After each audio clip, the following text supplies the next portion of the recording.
सदन में गारंटी दिया था कि 80,000 जो एसटीईटी के बच्चे हैं आज का कार्य स्थगन उस मुद्दे पर माननीय नेता प्रतिपक्ष और वो जो है माननीय नेता प्रतिपक्ष बैठ जाइए।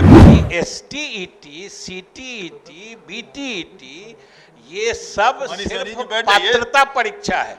मतलब आपको शिक्षक होने की पात्रता दी जाती है या मिलती है, लेकिन नियुक्ति होना, हमेशा नियुक्ति का विज्ञापन अलग होता है। उसमें जो टीईटी पास अभ्यर्थी आवेदन देते हैं, हम नियुक्ति उन्हीं को करते हैं। अब टीईटी कोई पास कर गया तो सीधे उसको सरकार नौकरी दे देगी। भाई नेता प्रतिपक्ष कैसे समझते हैं? दूसरी बात महोदय कि एसटीईटी कोई पास है और अगर शिक्षक भर्ती के लिए कोई विज्ञापन निकलता है, उसमें वो आवेदन ही नहीं देता है, तो उसकी नियुक्ति पर विचार भी कैसे हो सकता है?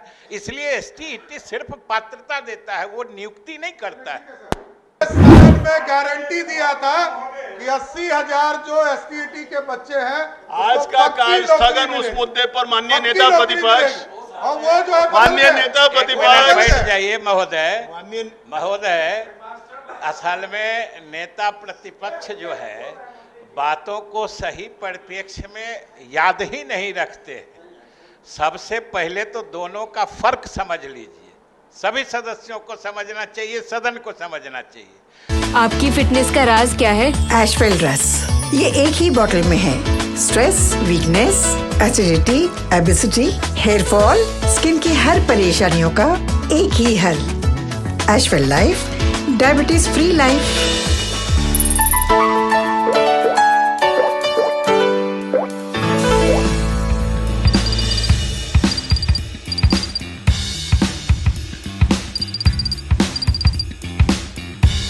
कि एसटीईटी, सीटीईटी, बीटीईटी ये सब सिर्फ पात्रता परीक्षा है।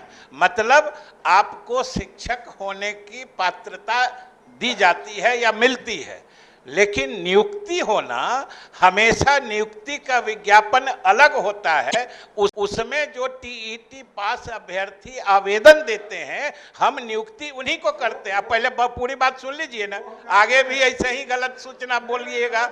और महोदय, एसटीईटी कोई पास कर गया तो सीधे उसको सरकार नौकरी दे देगी। भाई नेता प्रतिपक्ष कैसे समझते हैं? दूसरी बात महोदय कि एसटीईटी कोई पास है और अगर शिक्षक भर्ती के लिए कोई विज्ञापन निकलता है, उसमें वो आवेदन ही नहीं देता है, तो उसकी नियुक्ति पर विचार भी कैसे हो सकता है? इसलिए एसटीईटी सिर्फ पात्रता देता है, वो नियुक्ति नहीं करता है। ये तो ऐसी सरकार रही है सर, डिग्री लाओ नौकरी पाओ, ये कहने वाली सरकार रही है। क्या बात कर रहे हैं? इनको याद ही नहीं है। याद कीजिए, ये देखिए माननीय ये कहते थे। क्या बात कर रहे हैं? माननीय आज तो कम से कम एसटीईटी और सीईटी की परीक्षा हो रही है, क्वालिटी आ रहा है। आप क्वांटिटी पहले भर दिए हैं। फिर हम वही बात करते हैं कि आप पानी और तेल को मत मिलाइए। टीटी पहला पूरी फेड़ा बीचे में बोल रहे, आप बोल रहे थे तो घुमाते ही रहिएगा। ये जिलेबी थोड़े है, ये विधान परिषद है।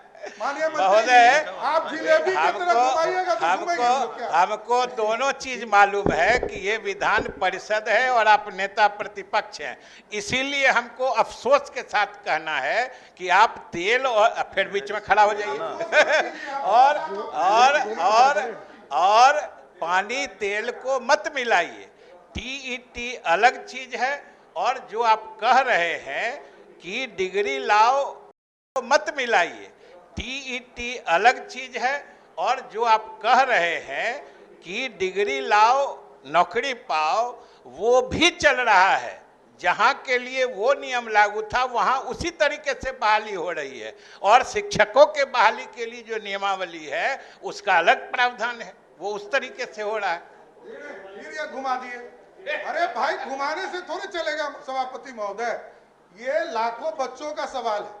2,25,000 शिक्षक की बहाली होनी है, ये हमको समझा रहे हैं। अरे हम तो पंचायती राज में रहे हैं तो हमको पता है। हमारे यहाँ भी फाइल आपने भेजा और हमने आपके यहाँ फाइल भेजा, ये भी मैं जानता। आप वैकेंसी कैसे करते हैं ये सबको पता है।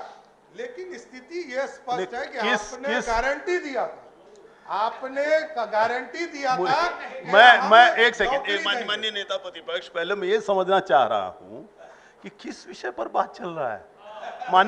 माननीय हरीश सहनी जी ने किसी मृत्यु पर कार्यस्थगन लाया था और वहां से चल के एसटीईटी पर पहुंच गए। तो बगडीरा अब आए